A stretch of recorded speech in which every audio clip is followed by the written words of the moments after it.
Mrs. Fakenham, who had lately become Aunt Judy, and then I never recognised them at all. If all men wore on their heads scarlet straw waste-paper baskets, which came down to the ends of their noses, and painted their lips the colour of their hats, and never took a cigarette out of their mouths, they wouldn't expect to be recognised. But girls do expect me to recognise them, Aunt Judy. I can't bother myself with them." Aunt Judy sneezed several times, for she had a frantic cold in her head, and then held up a reproving forefinger. "You're a very spoilt boy," she said with a wheeze. "You don't take any trouble with girls."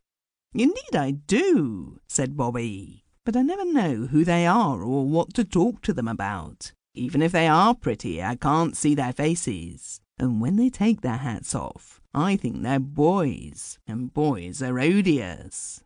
I'm glad there are no boys and girls here tonight." Aunt Judy had distinct remains of coquettishness about her.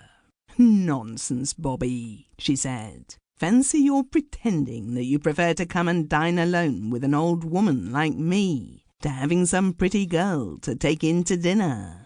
But I thought I would be selfish tonight and have you all to myself. Next Thursday, when you are dining with me again, there will be a little party, and you'll have to be host at dinner and play to us afterwards." "I shall enjoy tonight most," said Bobby, who always flattered his aunts. Aunt Judy, as usual, gave him a remarkably good dinner, and Bobby, who was greedy, liked that.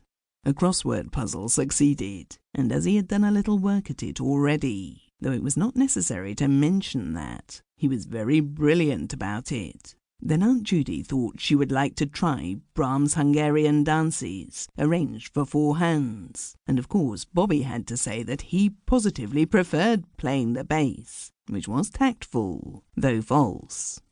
Indeed, playing the piano at all in Aunt Judy's house was always a trial, for the instrument was an antique Hobner concert grand of ear-splitting quality, with 2 notes in the bass that stuck when struck and wouldn't leave off sounding, and one that produced no sound at all. And playing with Aunt Judy did not mend matters, for she filled up most of the seating capacity opposite the keyboard, and Bobby was squeezed away at the lower end of it, where he could hardly see the music. When in action, Aunt Judy kept her foot firmly on the loud pedal, counted in a hoarse voice, and corrected her own wrong notes, so that her counting got out, and it was impossible to tell where she was. But she enjoyed it immensely, and at the end of a strenuous hour patted his hand and said it was a pleasure to play with him.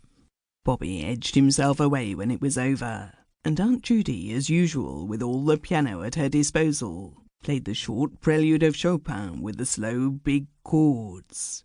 "Splendid," said Bobby. "You play that divinely." She played it again, and rose.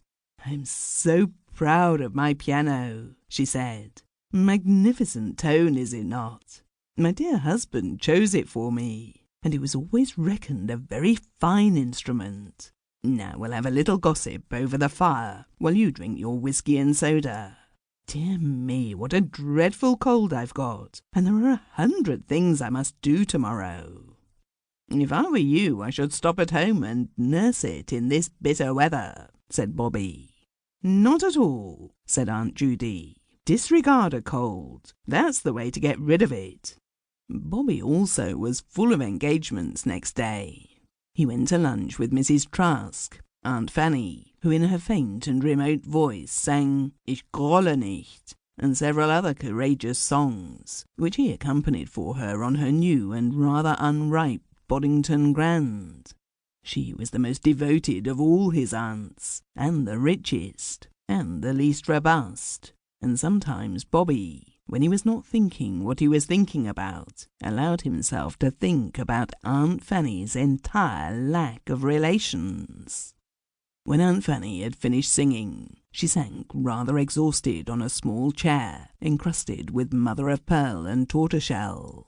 Aunt Fanny was very small, and all her furniture, with the exception of her grand piano, was small, and Bobby trembled to think how awful would have been the